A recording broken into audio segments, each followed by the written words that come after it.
morning and welcome to Gathering Point Online. My name is Michaela and I'm the Director of Guest Services and Special Events, and we are so glad that you're here because we have something for you this morning, and we believe that the Lord is going to do important things in your life. If you haven't heard, next week we're going to host an outdoor night of worship, socially distanced on our lawn, and we hope that you will join us. For more information and to reserve your circle, visit gatheringpoint.church/night of worship. You're really going to want to be there that night because we have some important announcements about group life and this fall. In just a few minutes, Pastor Paul is going to continue in our series, Life Hacks. But before we get to that, the band is going to lead us in a song. There is healing in the power of the Lord Most High. There is courage in the shadow of His wings. There is peace unending over all my life. There is freedom that washes over me. I find all I need here in your presence, Lord. I open up my soul and you fill me up with all I need here in your presence, Lord. Where blessings overflow, there's always abundantly more.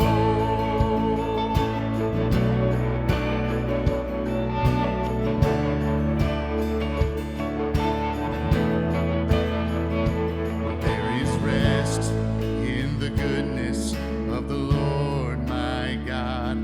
There is treasure in the kindness of my King.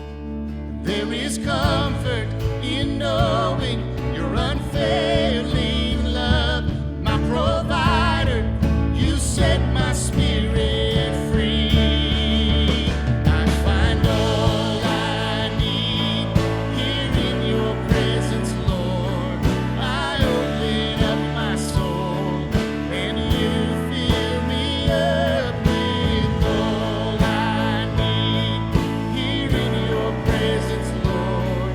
Where blessings overflow, there's always abundantly more.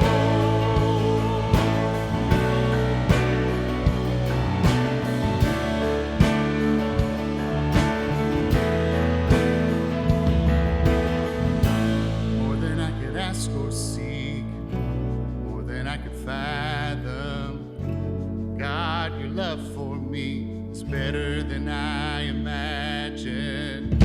More than I could ask or seek, more than I could fathom. God, your love for me is better than I imagined. More than I could ask or seek, more than I could fathom. God, your love for me is better than I imagined.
In the Sermon on the Mount, Jesus gives us like life hacks. I mean, some have called it like a bill of rights that Jesus gives his followers, but these are a few of the things that Jesus says to his followers. He tells them like, blessed are the meek, for they shall inherit the earth. And then he says, blessed are the merciful, because they will receive mercy. And he talks about righteousness and a variety of other things that we're going to get to. But much like his initial followers, we hear those news and go, that's great. But look at the world around us. Look around. And how do those things about meek and all that make an impact on the chaos that's going around us? I mean, how does being meek and being merciful help me keep the balancing act of my life going? I mean, I need some like hacks to kind of help slow life down. So last week we talked about something that Jesus and his brother James both said in their own kind of unique ways. They said it was something that was essential about having this different kind of life. A life that would be abundant and fruitful. And they said, look, you just can't listen to the words of Jesus. You can't just get the Bible app. It's not just enough to go to a small group or just watch online. You have to actually apply these things to your life. He says specifically, you must be doers of the word, not just listeners of the word. So the reality is if you and I don't apply the teachings about being meek and merciful, I mean, this is kind of what your life is going to look like. We're going to show you in a second. So I decided to get a random volunteer to help us, just a normal, everyday marathon runner. And I want to use him to showcase what life feels like if you don't apply the teachings of Jesus. So let's go on a quick field trip. So here's Justin. Justin finishes school and he gets a job. He's working for a while and then he gets married. And then he has a family. Come on now. And, well, you got to keep that family fed. And I've never seen you without coffee, because you're going to have coffee to keep all this rolling. And this is life, which is fine. Except then a pandemic hits. And what do we call it? It's COVID. Well, let's take that up to 19.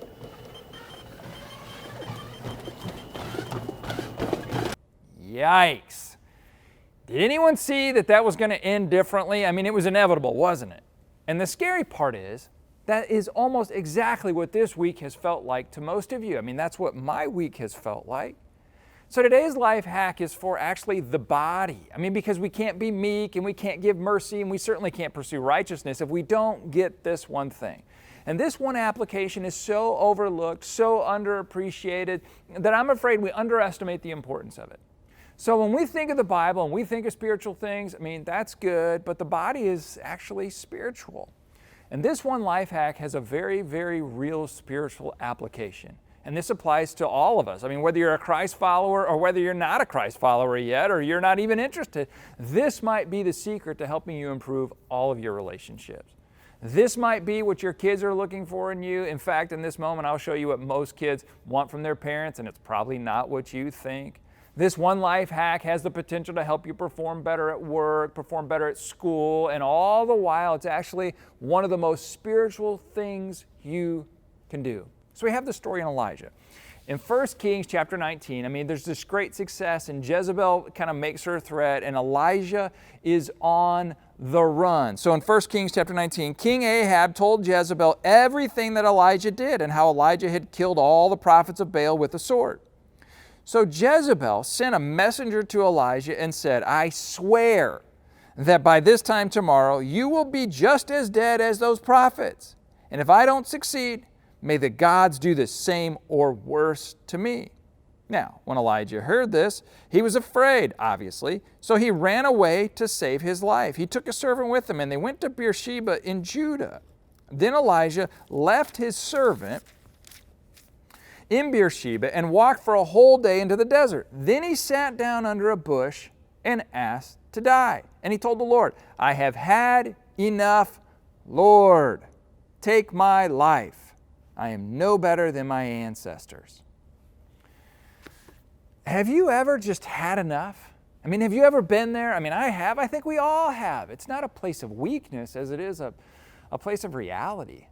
That some of us are running so fast and furious that you're just exhausted. And if you're not at that place saying, I've had enough, I bet you can probably see it up on the horizon. Now, when we reach this place of having had enough, it leads us to a very bad place. I mean, it's a place of discouragement and disillusion and even like depression. But note where it led Elijah's attitude in his heart. Verse 4, it says, like, he said, take my life. I'm no better than my ancestors. Because Elijah was over it. He was overdone. He was burned out. The pace and the pressures of life had completely overwhelmed him. Now, this is the time we expect God to sort of talk to Elijah and give him a pep talk and say, Elijah, do you know who I am? Or have you just forgotten what I have done? I mean, it was like 455-1, and they wiped them all out. And it kind of like, what in the world happened to you, Elijah? I mean, you were on top. And this is where we kind of expect God to give Elijah like a Newt Rockney speech. I mean, let's win one for the Gipper. But eventually, God does give Elijah a very inspiring speech. In fact, it's one of the most famous speeches in the entire Bible. But I think it's a fascinating thing to note that this isn't the speech that God does first. In fact, God does something that if we don't look carefully, I mean, it's just really easy to miss. And yet, what God does is so important. It's the thing that makes all the difference. So when you and I are in a place where we just kind of had enough and the stress is just too much because we're just emotionally and mentally and physically fried, this is going to be the life hack you need. I mean, it's the same life hack that was given to Elijah, and it was his best next move. And for many of us here, I mean, it's going to be our next best move too. So let me tell you what happens, and then we'll read it from 1 Kings chapter 19. Here's what he does. Elijah sleeps. Then he was awakened by an angel and instructed to eat a meal that the angel had provided. Then he goes back to sleep. And then he wakes up again, and apparently the same DoorDash angel shows up and cooks and feeds him again. And then Elijah goes on a journey that ends with him. He goes into a cave, and guess what he did in the cave? Yeah, he rests again. Note the pattern here. He eats, he sleeps. He sleeps again, he eats, then he goes on a journey. And do you realize that God's sending him a pattern? God is sending Elijah and you and me a pattern here, and this is how it plays out in the Bible. So chapter 19, the story continues with verse 5.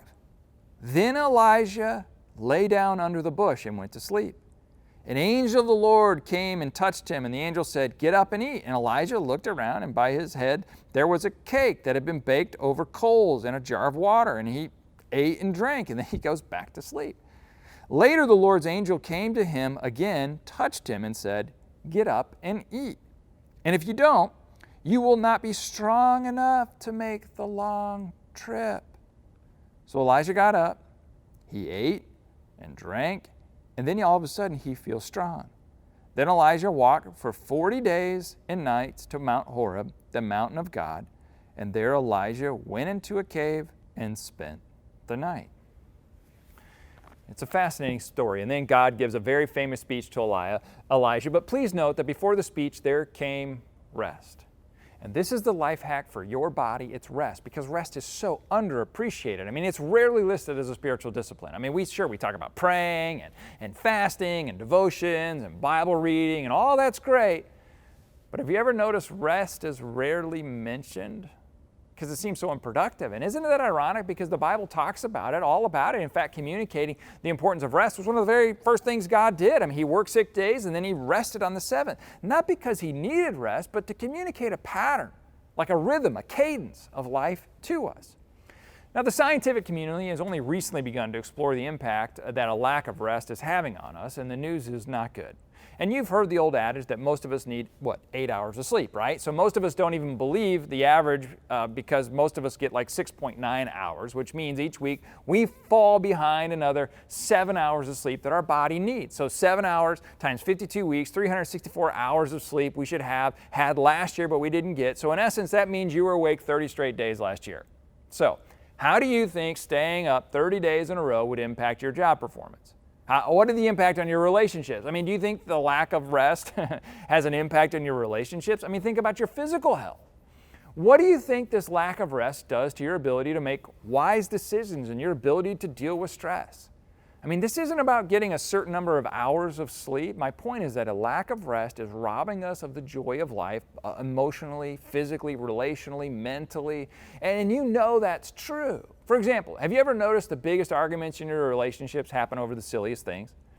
The reason this happens is that we're all a generation of like tired people, and it's killing us at work too. I mean, technology continually zaps us of the rest we need, and you know who's noticing this? Our kids. So a study of 1,000 young people in a third through 12th grade were asked, this one question. If you could change something about your mom or your dad's work to affect your life, what would that wish be? And in a parallel study, more than 600 mothers and fathers were asked to guess what their children's wishes would be. And so what would you think your kids would want most from you? Well, most of the parents, 56% of parents, guessed that their children would have wished for more time with them. And they were wrong. Only 10% of children made that wish about their mothers, and 15% made that wish about their fathers. So you ready what kids actually wanted? Most children actually wished that their mothers, 34%, their fathers, 27.5%, would be less stressed and tired. And that's from Finding Your Strongest Life by Marcus Buckingham. And I don't think you need me to convince you of this as much as, to talk about how do we incorporate rest within this ever constant treadmill crazy life. Well, this is what's so great about the Bible. This is yet another example of God's love and care for us. I mean, this shows us how. It gives us a pattern, a rhythm. And this pattern doesn't deny us the reality of the pace of life. It helps us to deal with it and overcome it and move to a better place and pace of life. This is shown repeatedly in the Bible. But let me just point to one. It's a rhythm that Jesus had in his life. You see, Jesus wanted to pick Jesus because he's going, my life last week was meetings and intense and deadlines and school drop-offs and pickups and anxiety and uncertainty. And I'm thinking like you're thinking, there's no way I can rest. And I understand that. But with all due respect, with all that's riding on you and in the demands of you just learned this last week alone. You're not the Savior of the world. And yet Jesus, who is the Savior of the world, incorporates this rhythm and pattern of rest in his life. And if he needed this, come on. You and I need it too. I mean, wouldn't you agree? So let me show you how he did this. Jesus had this pattern. He would go through an intense stretch of ministry or work followed by rest. Then he would reflect, pray, and then he would re-engage and do it again. So let me show you one of the instances. Remember the story when Jesus feeds the 5,000 people in Matthew chapter 14? I mean, immediately Jesus made the disciples, get into the boat, and they went out ahead on the other side. And Jesus dismissed all the people, and he went up the mountainside, and he decides to go pray them by himself later that night alone. You know what he was doing? He was resting. Do you see the pattern? Intense work and activity, followed by rest and reflection. Then he would go back and he would work hard again. It's all about creating a sustainable pace. And that leads us to kind of our takeaway.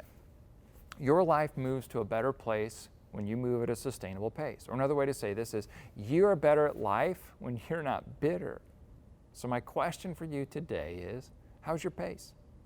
What level are you running on the treadmill? I mean, honestly, you're not the one that knows the answer to that. You're going to have to ask somebody else to tell them how you're doing with this. So what do you think you would say if today you pulled together the people who are closest to you, know you best, and you asked them and you just looked at them and said, do you think my pace is sustainable? And on the rare chance that they say no, that your pace isn't sustainable, let me offer some practical tips on how to incorporate a rhythm of life. Who are you trusting more, you or God? Choosing rest is an indication of where your trust is. So could you go 24 hours without checking your email? Do you need some tips, some life hacks for sleeping? I know it sounds silly. I mean, hacks for sleeping. I know. But here are a few. I mean, these are widely known. Don't check your email before you go to bed. And the first thing in the morning, don't check your email first thing in the morning either. They're just not good. You should avoid electronic devices before you go to sleep. I mean, your eyes, your brain, they need a break. And then blue light and all that kind of stuff. Because if you don't lead your calendar will lead you. Because recharging takes time. And a slow, consistent charge on your cell phone, I mean, that's what brings it back to life. And that the same is true for you. So here's the great news. You need to take a break. Do something that gives you rest. I mean, your life moves at a better place when you move at a sustainable place. And your relationships, your health, your decisions, your emotions, all of those will be better when you have a sustainable place. And then you will be better equipped to hear the words of Jesus, who is telling and inviting you to this life where you can be meek and merciful and pursue righteousness. And that's the gift that God's trying to give us. And we just can't do it if we're exhausted. So can I pray with you? God, today, one of the most spiritual things that we could do, maybe taking a nap or a walk or just sitting outside on the porch, not doing anything, listening, talking, not strategizing, just engaging with the people that we love the most.